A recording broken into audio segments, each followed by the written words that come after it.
يا أيها الذين آمنوا صلوا عليه وسلموا تسليما اللهم صل على محمد وعلى آله وصحابه وآل بيته أجمعين.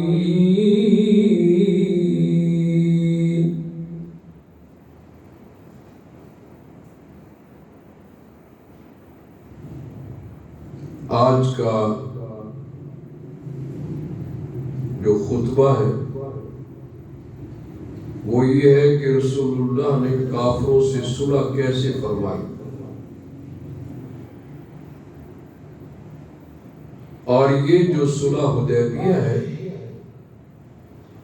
دراصل یہی فتح مبین ہے۔ اس کے بعد اسلام کے لیے راہیں کھل گئی اور اسلام دنیا کے کونے کونے میں پھیلا۔ آج کی جو میری تقریر ہے وہ صلح حدیبیہ کے حوالے سے ہے کہ رسول اللہ کے جو یار تھے، ایک تو ان کو طواف نہیں کرنے دیا،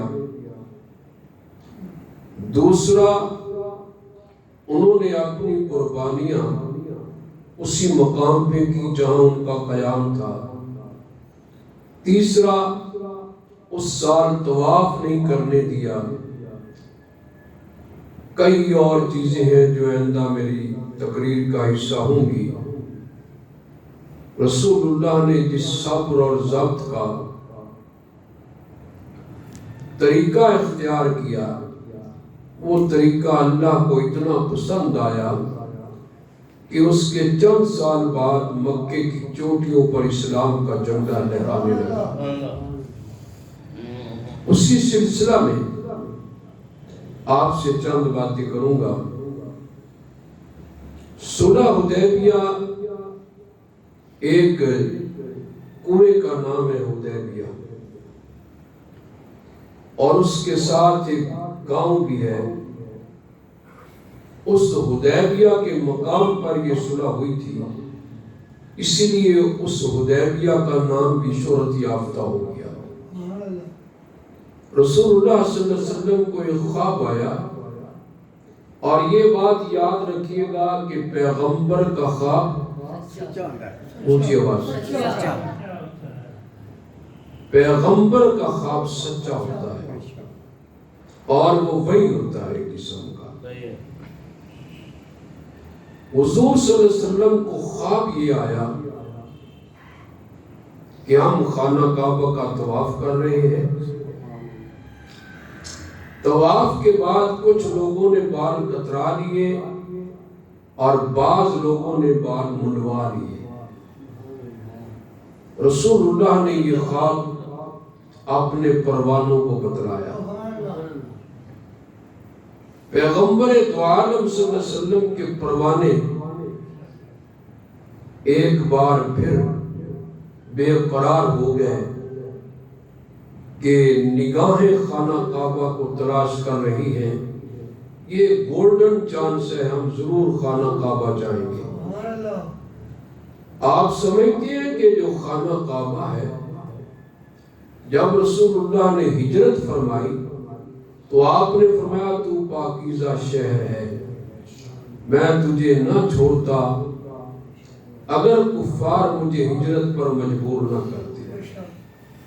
اور ایک جگہ فرمایا تو پیارا شہر ہے اور ایک عظیم شہر ہے، میری محبتیں تیرے ساتھ پیوستہ ہیں، لیکن یہاں کے لوگ مجھے یہاں نہیں رہنے دیتے، میں تجھے چھوڑ کر جا رہا ہوں اشک بار آنکھوں کے ساتھ۔ یہی حال تھا بلال کا رضی اللہ تعالیٰ عنہ۔ بلال نے جب سوچا، حالانکہ مکے میں حضرت بلال کو جو تکالیف دی گئی، جو ظلم و ستم کیے گئے، وہ تاریخ کا ایک حصہ ہے۔ باوجود اس کے جب مکہ کا نام آیا تو ان کی آنکھوں کے آنسو برس پڑے، کہنے کہ میں تو سعادت مند ہوں، اگر مکے کی گلیاں ہی دیکھ لوں تو یہ مکے کا جو خانہ کعبہ کا جو مقام ہے، ہر مسلمان کے دل میں اس کی عظمت ہے اور ہونی چاہیے۔ یہی وجہ ہے کہ رسول اللہ کے خواب کو صحابہ اکرام نے بڑے اشتیاق اور محبت سے سنا۔ رسول اللہ صلی اللہ علیہ وسلم کا یہ خواب در حقیقت ایک آئندہ خوشخبری تھی، اور مکہ فتح ہونے کے چانس بن رہے تھے۔ صلح حدیبیہ کے 2 سال بعد مکہ کی پہاڑیوں پہ اسلام کا جھنڈا لہراتا ہوا نظر آیا۔ آپ سوچ نہیں سکتے عزیزان من اور محترم سامعین اور معززہ خواتین حضرات، رسول اللہ صلی اللہ علیہ وسلم نے خواب پیش کیا مکہ میں۔ علماء نے لکھا ہے کہ یکم ذی قعدہ تھا۔ یہ مہینہ کون سا ہے؟ ذی قعدہ کا۔ کس کا ہے؟ اور اگلا انشاءاللہ حج، ذی الحج، جہاں مسلمان قربانیاں دیں گے اللہ کے راستے، اور قربانیاں دینے سے بڑھ کر کوئی عمل اللہ کو پسند نہیں ہے۔ جب یہ خواب بیان ہوا تو صحابہ اکرام کے اشتیاق اور ان کی محبت کا اندازہ لگانا مشکل ہے۔ صحابہ اکرام کا نبی کے ساتھ کیا تعلق تھا، آج کا یہ میرا عنوان ہے، اور صحابہ اکرام نے کیسے ساتھ دیا، یہ بھی تاریخ کا ایک حصہ ہے۔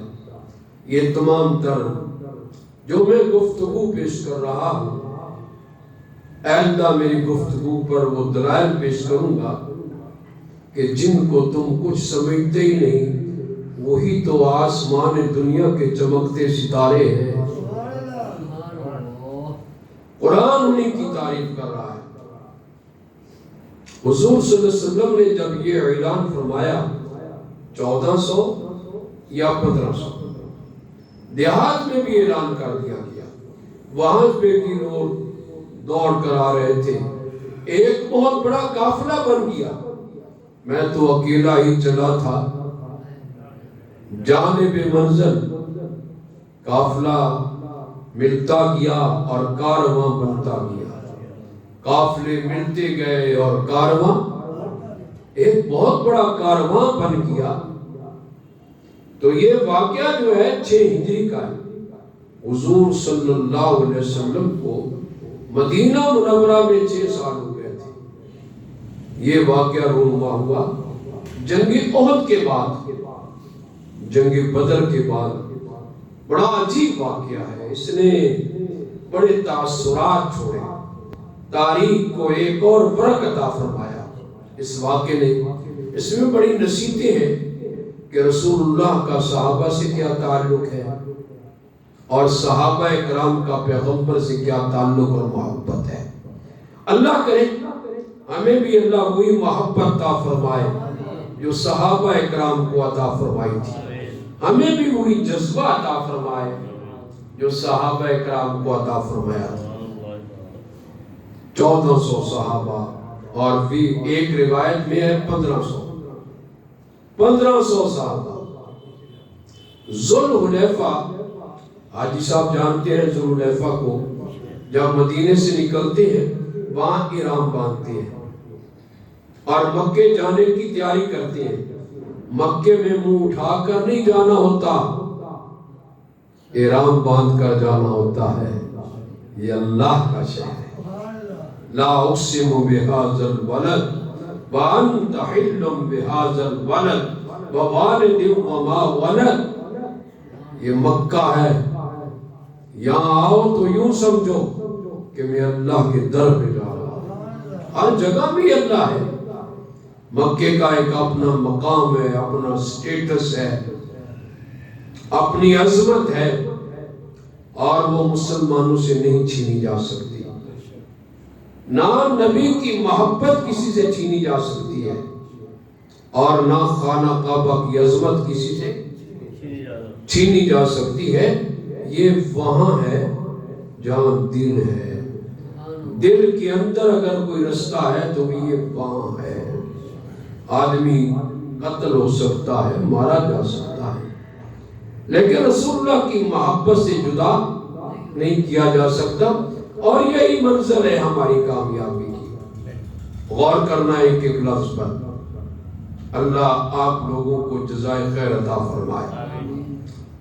1400 صحابہ یا 1500 اکثر نے لکھا ہے، ذوالحلیفہ میں احرام باندھا، جانور لیے اور وہ اونٹ یا اٹھنی جس پہ آپ سوار ہوئے تھے اس کا قلادہ کیا اور اس پہ نشان لگائے کہ یہ قربانی کا جانور ہے. یہ تمام تر چیزیں لے کر آپ بڑے ذوق اور شوق کے ساتھ چل پڑے اور خیال تھا کہ آج خانہ کعبہ کا جب پہنچے گے طواف کریں گے. یہ ایک ولولہ تھا اور یہ ایک جذبہ تھا. رسول اللہ صلی اللہ علیہ وسلم آپ نے فرمایا میں نے خواب میں دیکھا ہے. سال کا علم نہیں تھا، دن کا علم نہیں تھا. پیغمبر کو اگر یہ علم ہوتا کہ یہ واقعہ مکہ فتح کے دن کا ہے، جب آپ کو چابی ملے گی تو رسول اللہ غالباً سوچتے جاؤں یا نہ جاؤں. اس مسئلے نے، اور سونی دینا تو آرام کر کے بیٹھ، اس مسئلے نے واضح کر دیا کہ عالم الغیب صرف اللہ کی ذات ہے اور اللہ کے علاوہ کوئی غیب بڑے سے بڑا پیغمبر، اعلیٰ سے اعلیٰ پیغمبر اس وقت جانتا ہے جب جبریل اس کے دروازے پہ آتا ہے. اس واقعے کے پیچھے کئی اسباق ہیں. رسول اللہ کا یہ قافلہ چلا، کفار کو ہلچل مچ گئی اور انہوں نے واضح کر دیا کہ مکہ کے اندر مکی داخل نہیں ہو سکتا. اہل گلشن کے لیے بھی باب گلشن بند ہے. اس قدر کم ظرف کوئی باغباں دیکھا نہیں. جنہوں نے گلشن بنایا وہ بھی گلشن میں نہ جائے. آپ نے گھر بنایا ہے اور گھر میں آپ کو نہ داخل ہونے دیا جائے تو آپ پر کیا بیتی گی. خلیل اللہ نے گھر بنایا خلیل نے، بسایا رسول اللہ نے، بنایا خلیل نے علیہ السلام اور بسایا حبیب اللہ نے، رسول اللہ نے. بنانے والا بھی عظیم، انقلاب لانے والا بھی عظیم. اب جب یہ قافلہ نکلا کفار کو معلوم ہو گیا کہ حضور مکہ میں آ رہے ہیں تو کفار نے ہر پہاڑی پہ آدمی بٹھایا اور پہاڑی کے ہر آدمی نے اطلاع دی کہ حضور مدینہ منورہ سے چل پڑے. آپ فقط عمرہ کے لیے گئے تھے. کس کے لیے؟ عمرہ، جس کو چھوٹی حج کہتے ہو. اور عمرہ کرنا سارے گناہوں کو مٹا دیتا ہے، تو حج کا کیا مقام ہوگا. افسوس یہ ہے کچھ طاقتوں نے حج اور عمرہ مسلمانوں پر بند کر دیا، لیکن انشاءاللہ یہ سدا بند، یہ انقلابات زمانہ ہے جس پر ہم انشاءاللہ کچھ گفتگو کریں گے. لیکن پہلے ہم مضمون بیان کریں. رسول اللہ صلی اللہ علیہ وسلم جب کوئی بوڑھا ہے اس کی عزت کرو، اٹھ جاؤ، اس کو کرسی دو، اس کو مقام دو، اس کی عزت کرو گے، کل انشاءاللہ تم بوڑھے ہو جاؤ گے اور جوان تمہاری عزت کریں گے. کیا خیال ہے؟ یہ قافلہ چل رہا ہے، غور کرنا ذرا، صحابہ بھی تیاری کر چکے ہیں۔ سیدنا خالد بن ولید اب رضی اللہ تعالیٰ عنہ اس وقت نہیں تھے، وہ 200 فوجی لے کر غنیم کے ایک مقام پہ ڈیرہ لگا دیا۔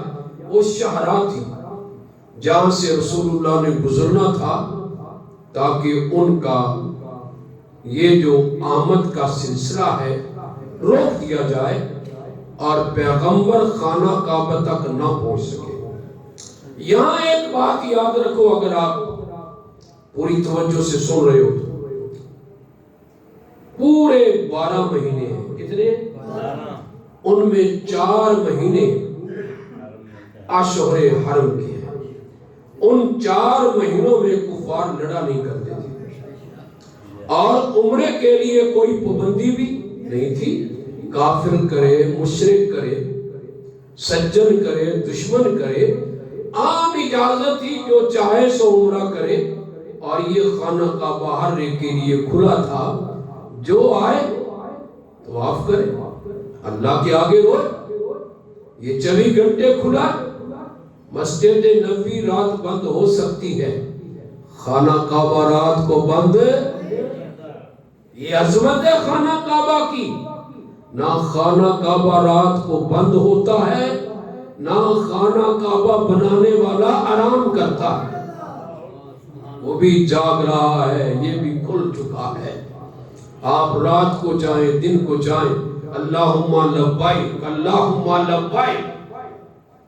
رات کو ہم اٹھے ایک بار وہاں مکہ میں، جی میں آیا کہ اب تو خانہ کعبہ خالی ہوگا، چلے یار طواف کریں۔ دیکھا اتنا ہجوم کہ سوچا نہیں جا سکتا، اور یہ عظمت کس کو ملی ہے؟ خانہ کعبہ کو۔ کس کو ملی ہے؟ کس نے دی ہے؟ اللہ ہی نے دی ہے۔ حضور صلی اللہ علیہ وسلم آگے بڑھے تو خالد بن ولید جہاں کھڑا تھا وہاں رخ پھیر کر آپ حدیبیہ کی طرف چل پڑے۔ حدیبیہ کے قریب پہنچے تو اٹھنی بیٹھ گئی۔ صحابہ نے کہا یہ تو اٹھنی بیٹھ گئی، فرمایا یہ بیٹھی نہیں، اس کو بٹھایا گیا ہے۔ جس اللہ نے ہاتھیوں کو روک دیا تھا، اس نے رسول اللہ کی اٹھنی کو بھی روک دیا ہے۔ اور وہاں پیغمبر نے ایک جملہ فرمایا کہ اللہ کے شاعر کی تعظیم کرنے کے لیے مجھے جو کہیں گے میں مانوں گا۔ شاعر کیا ہے؟ مسجد اللہ کا شاعر ہے، قرآن شاعر ہے، صفا مروہ شاعر ہے، یہ اللہ کی نشانیاں ہیں، جیسے اللہ کی پہچان آتی ہے، یہ شاعر اللہ کہلاتے ہیں۔ فرمایا کسی مسجد کی تعظیم، خانہ کعبہ کی تعظیم، اس کے لیے مجھے روکا گیا، میں بات سنوں گا، غور کروں گا۔ اور پھر آگے رسول اللہ نے ایک جملہ کہا، فرمایا کہ آپ کی کیا رائے ہے، ان سے جہاد کریں یا کیا کریں؟ تو صدیق ابوبکر کھڑے ہو گئے رضی اللہ تعالی۔ ہر مقام پہ صدیق نظر آتا ہے، جو نبی نے ہیں ان کو نظر نہیں آتا، جو نبی نے ہیں ان کو نظر، وہ صرف آنکھ کے نبی نے نہیں، وہ دل کے بھی نبی نے ہیں۔ صدیق تو ان کو نظر آتا ہے جن کی نگاہ محبت رسول سے مخمور ہو، جو پیغمبر دو عالم کی محبت رکھتے ہیں، وہ مجبور ہیں کہ وہ صدیق سے بھی محبت کریں۔ جب تک صدیق دل میں نہیں آئے گا رسول اللہ بھی نہیں آئیں گے۔ رسول اللہ کا وہی اعلان، وہی جگہ ہے جہاں صدیق ہو، اور صدیق کی وہی جگہ ہے جہاں رسول اللہ۔ خالد بن ولید نے دیکھا تو اس سے قبل حضور صلی اللہ علیہ وسلم نے فرمایا آپ کی کیا رائے ہے؟ سیدنا ابوبکر نے فرمایا کہ ہم عمرہ کرنے جا رہے ہیں، جو عمرہ کرنے کے راستے میں ہمارے حائل ہوگا ہم اس کو ہٹا دیں گے، کیونکہ ہمارا مقصد کیا ہے؟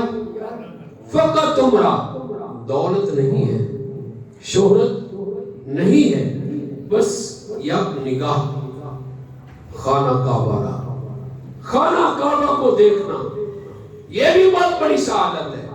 ایک تو ہے نا طواف کرنا، خانہ کعبہ کو دیکھنا بھی بڑی عبادت ہے۔ محبت کی نگاہوں سے دیکھتے رہو، ایک دروازہ کھول دو، ایک دروازہ کھول دو، اچھا اے سی لگا ہوا ہے۔ اچھا ایسا پیر بیٹھے یار کھلا رہے، کوئی فرق نہیں پڑتا۔ ہاں میری بات توجہ سے سنیے گا، کچھ درد دل بھی میں نے کہنا ہے نا۔ حضور صلی اللہ علیہ وسلم نے راستہ بھی بدلا اور آپ فرمایا کہ جو ہمارے راستے میں رکاوٹ ڈالے گا، عمرہ نہ کرنے دے گا، عمرہ ہم اس کو راستے سے ہٹا دیں گے۔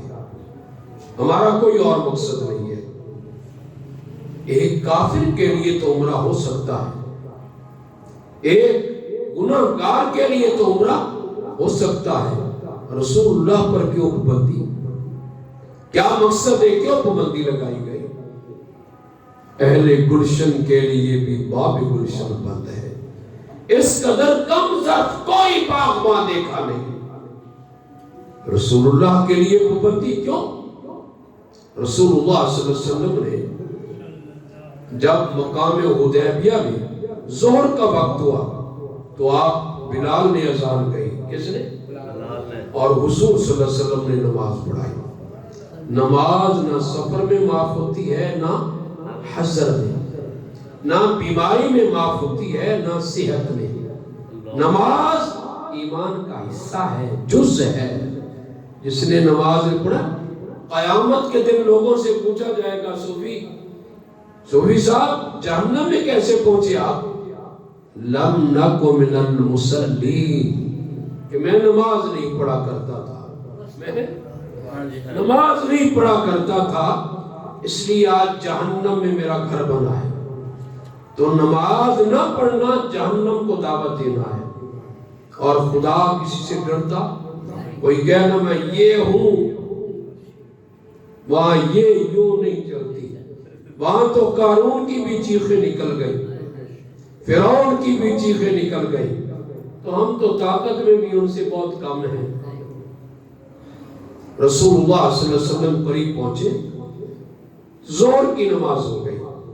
خالد بن ولید کو بڑا افسوس ہوا، یار یہ سجدے میں پڑے تھے، حملہ کر دیتا میں، ان کا فیصلہ ہو جاتا۔ عرش والا مسکرا کر کہہ رہا ہے میں تجھے جرت ہے تو آگے بڑھے، میں کس لیے؟ میں اپنے پیغمبر کا محافظ ہوں، میں اپنے پیغمبر کا محافظ ہوں۔ پیغمبر بھی میرا، قرآن بھی میرا، خانہ کعبہ بھی میرا، نبی بھی۔ کہنے لگا چلے عصر کی نماز وقت میں حملہ کروں گا۔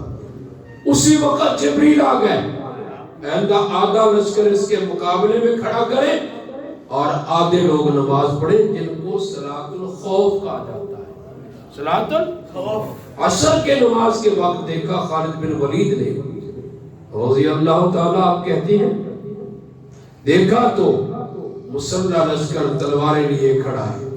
پیغمبر کے جاں باز، مجھ سے نہ پوچھئے، عروہ بن مسعود کافر سے پوچھئے۔ مجھ سے پوچھو گے تو میں تو پہلے ہی دیوانہ ہوں، میں تو پہلے ہی مستانہ ہوں ان کا۔ عروہ بن مسعود سے پوچھئے جو بعد میں اسلام لائے۔ حضور صلی اللہ علیہ وسلم نے نماز پڑھی اور نماز پڑھنے کے بعد اپنے ایک صحابی کو اونٹ دے کر بھیجا کہ جاؤ مکے والوں کو بتلاؤ لڑنے کے لیے نہیں آیا، میں اپنے اللہ کی چوکھٹ کو چومنے کے لیے آیا ہوں، میں خانہ کعبہ کے حجر اسود کو بوسہ دینے کے لیے آیا ہوں۔ اب یہاں ایک بات یاد رکھیں، ہر ایک کے لیے اجازت ہے، ہر ایک کے لیے۔ پیغمبر کے لیے اجازت مکے سے، ہر ایک کے لیے اجازت ہے۔ دفتر میں رش ہو اجازت ہے، منڈیوں میں رش ہو اجازت ہے. گلیوں میں رش ہو اجازت ہے. اگر کسی پولیس آفس میں رش ہو اجازت ہے. الٹی ہی چال چلتے ہیں دل داد گانے اس کی، آنکھوں کو بند رکھتے ہیں دیدار کے لیے. ہر جگہ رش ہے. مساجد کے ساتھ خیال کیجئے گا، فاصلے رکھیے گا. وہ ہم رکھتے ہیں. ہمارا اخلاقی فریضہ ہے. ہمارا پاکستان ہے. ہمارا پاکستان ہے تو ہم ہیں. پاکستان نہیں تو ہم. پاکستان کے تحفظ کے لیے ہم خون کا قطرہ بہانے کو تیار ہیں. لیکن یہ انصاف دوسری جگہ کیوں نہیں؟ کیا خیال ہے؟ آخر کیوں اتنی پابندی؟ عید آ رہی ہے تاپی مساجد پر اثر. تو تھوڑا سا ارباب اقتدار کو چاہیے کہ سوچیں. میں عرض کر رہا تھا ہر آدمی طواف کر رہا ہے لیکن رسول اللہ طواف پہلا آدمی بھیجا خراش. آپ جانیں مکہ کے قریشیوں نے پیغمبر کے قاصد کو قتل کرنا چاہا. اونٹ قتل کر دیا اور قبائل نے کہا کہ قاصد کو قتل نہ کرے. خراش بچا کر آیا. عرض کی اللہ کے پیغمبر معاملہ بڑا عجیب ہے. ہر آدمی مسلح ہے اور وہ یہ چاہتا ہے کہ رسول اللہ مکہ میں داخل. اللہ فرماتے ہیں تم مکہ کہتے ہو، وقت آنے دو، بلال اذانے دے گا، محمد نماز پڑھائے گا. کعبہ ہمارا ہے. کعبہ جی آواز سے کعبہ ہمارا ہے. آج بھی کعبہ ہمارا ہے، کل بھی کعبہ ہمارا تھا. اور کعبے کی عظمت کو کوئی چیلنج کرے گا وہ ہم سے گزر کر جائے گا. رسول اللہ صلی اللہ علیہ وسلم نے فرمایا عمر کھڑے ہو گئے. جی آپ جائیں اور ان کو بتلائے کہ محمد لڑنے کے لیے نہیں آیا، صرف طواف. صلی اللہ علیہ وآلہ وسلم. حضرت عمر نے عرض کی میرا کوئی واقف نہیں مکہ میں، اور مکہ والے میرے نام سے جلتے ہیں. نہیں سمجھے؟ مکہ والے میرے. اب دیکھ لو کس کے نام سے کون جلتا ہے. یہی دیکھ لو. جو جلتا ہے وہ جلے، لیکن حضور عمر کو دور نہیں کریں گے رضی اللہ تعالیٰ عنہ. وہ جلتے رہیں گے، عمر میں برکت بڑھتی ہے. کوئی طاقت نہیں روک سکتی. حضور نے بنظر غائر دیکھا اور حضور بات سنتے تھے.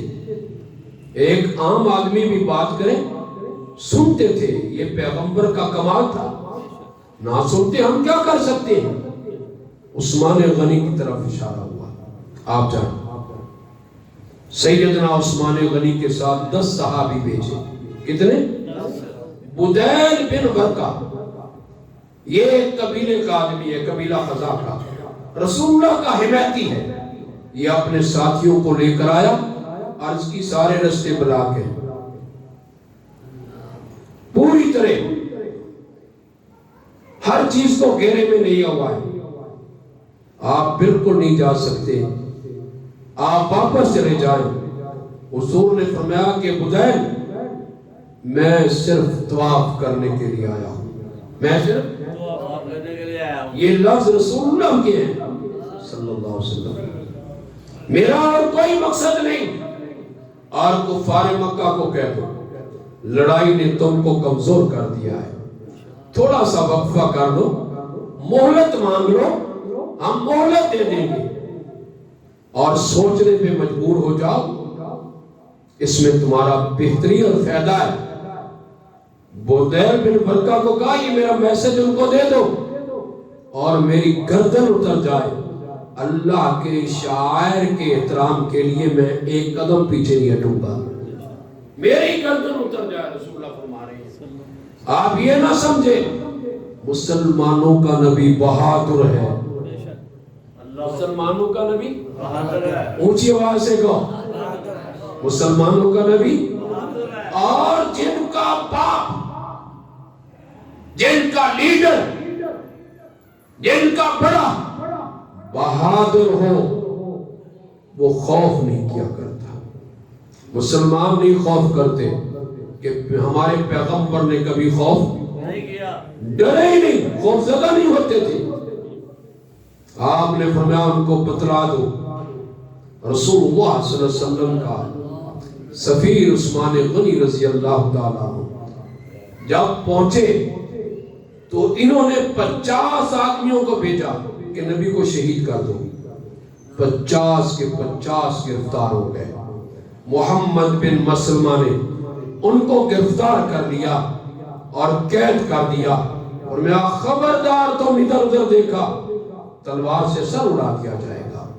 جب کفار نے یہ سنا، اب یہ غور کرنا، کفار نے جب یہ سنا، انہوں نے عثمان غنی رضی اللہ تعالیٰ عنہ کو گرفتار کر لیا، اور شہرت یہ کر دی گئی کہ عثمان غنی کو شہید کر دیا گیا ہے۔ اب میں آپ سے ایک سوال کرتا ہوں، آپ زندہ ہیں؟ کیا خیال؟ زندہ ہیں؟ ہم زندہ ہیں۔ یہاں دیکھنا یہ ہے کہ اگر رسول اللہ کو علم غیب ہوتا، ذرہ ذرہ کا علم ہوتا، تو یہ کس چیز کی بیعت ہو رہی ہے؟ بیعت اس لیے ہو رہی ہے کہ عثمان زندہ نہیں تو ہمیں زندگی کی ضرورت نہیں۔ آئے آئے، زندگی وہی ہے جو دوستوں کے ساتھ گزرے۔ تم عثمان کو تنہا سمجھتے ہو؟ کیا عثمان کا کوئی رب نہیں؟ ببول کے درخت کے نیچے رسول اللہ نے اپنا یہ ہاتھ بڑھایا، ہاتھ بڑھا کر بیعت ہو رہی ہے۔ سلمہ بن اقوا نے 3 بار بیعت کی۔ ایک اور صحابی نے بیعت کی جو میرے دل میں ہے اس میں بیعت کر رہا ہوں۔ حضور صلی اللہ علیہ وسلم نے فرمایا تیرے دل میں کیا ہے؟ میرے دل میں ہے کہ جب تک میرے ہاتھ میں تلوار رہے گی میں جنگ کرتا رہوں گا یہاں تک کہ اللہ کو پیارا ہو جاؤں۔ صحابہ نے بیعت کی، قرآن نے وہ نقشہ پیش کیا ہے، اور قرآن نے کر کمال دیا ہے کہ نقشہ پیش کر کے بتلا دیا کہ صحابہ کرام کون ہیں اور ان کا جذبہ کیا ہے۔ اب سنیے، لَقَدْ رَضِيَ اللَّهُ عَنِ الْمُؤْمِنِينَ، لام بھی تاکید کا، قد بھی تاکید کا، فرمایا مجھے میری ذات کی قسم ہے، لقد البتہ تحقیق، قسمیہ ہے قسم کا، قرآن کے انداز سے اسی کو دیکھیے گا۔ قرآن کیا کہنا چاہتا ہے؟ قرآن یہ بتلا رہا ہے کہ لَقَدْ رَضِيَ اللَّهُ عَنِ الْمُؤْمِنِينَ إِذْ يُبَايِعُونَكَ تَحْتَ الشَّجَرَةِ فَعَلِمَ مَا فِي قُلُوبِهِمْ۔ اللہ فرماتے ہیں میں نے ان کے دلوں کو دیکھا، میں نے ان کو فَعَلِمَ مَا فِي قُلُوبِهِمْ، میں نے دیکھا، ابو بکر کے دل کو دیکھا، عمر کے دل کو دیکھا، رضی اللہ تعالی عنہما، صحابہ کے دل کو دیکھا۔ درخت کا ذکر بھی ہو گیا، بیعت کا ذکر بھی ہو گیا، اس لیے کہ درخت بے شمار ہے، لاکھوں کروڑوں انگنت۔ نوشیرہ ورکہ میں بھی درخت ہیں، ان کا ذکر نہیں۔ گجرہ والے میں بھی درخت ہیں، ان کا ذکر نہیں۔ شہروں میں بھی یہ درخت ہیں، اس کا بھی ذکر نہیں۔ جو درخت میرے محبوب کے لیے سایہ کرتا رہا، اللہ نے اس درخت کا بھی ذکر کر دیا۔ لقد رضي الله عن المؤمنين. اللہ راضی ہو گیا، اللہ خوش ہو گیا، اللہ نے رضامندی کا سرٹیفکیٹ دے دیا. لقد رضي الله عن المؤمنين اذ يبايعونك. جب اللہ نے کاروائی دیکھی، میرے نبی کا ہاتھ اوپر صحابہ کا ہاتھ، ید اللہ فوق ایدیہم، ان ہاتھوں کے اوپر